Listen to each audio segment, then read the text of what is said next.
గడచిన 14-15 సంవత్సరాలుగా అనేక మానసికంగా ఇతరత్ర వైకల్యంతో బాధపడుతున్నటువంటి చిన్నారుల జీవితాల్లో వెలుగు నింపాలి అనేటువంటి భావనతో మానవ సేవే మాధవ సేవ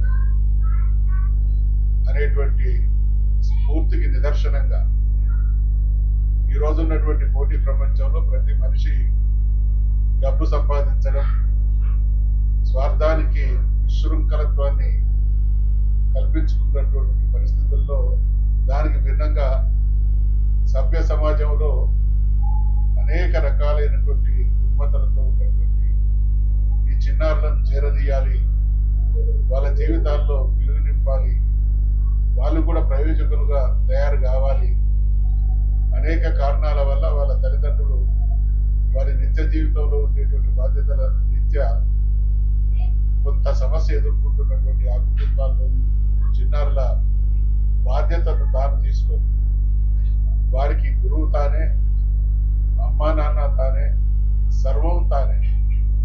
వారెవరో వారి గురించి వారు చేసుకోలేనటువంటి దీన స్థితిలో ఉన్నటువంటి ఆ పిల్లల్ని చేరదీసి వారికి విద్యాబుద్ధులు నేర్పి వాళ్ళు కూడా సమాజంలో గౌరవప్రదమైనటువంటి జీవితం గడిపే విధంగా తీర్చిదిద్దాలనేటువంటి అకుంఠిత దీక్ష.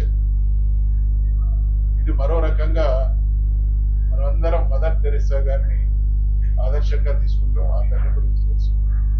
అటువంటి మదర్ తెరెసా పరంపరకు చెందినటువంటి ఆడబిడ్డే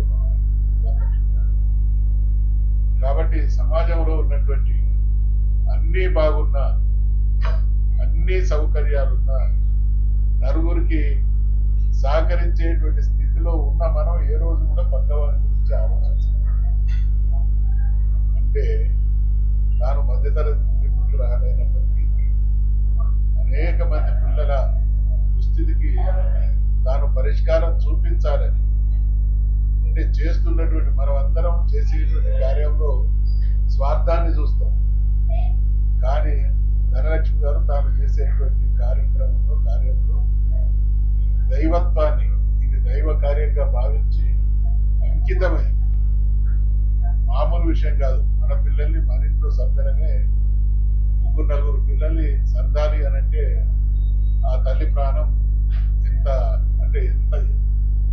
ఘర్షణ ఉంటుందో మనకు తెలుసు.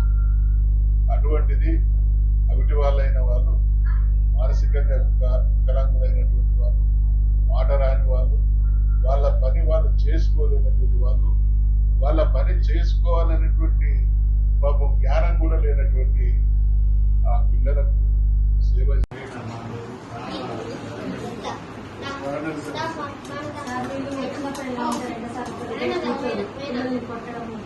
బయటికి పరిగెత్తడం ఇవన్నీ చేస్తారు సార్. ఇవన్నీ మనం కంట్రోల్ చేస్తాం ఇక్కడ. అసలు ఒక 1 ఇయర్ వాళ్ళందరినీ ప్రాపర్ సిటీకి చేయించడానికి ఒక 1 ఇయర్ అంటే మనం సౌండ్ ఐడెంటిఫై చేసి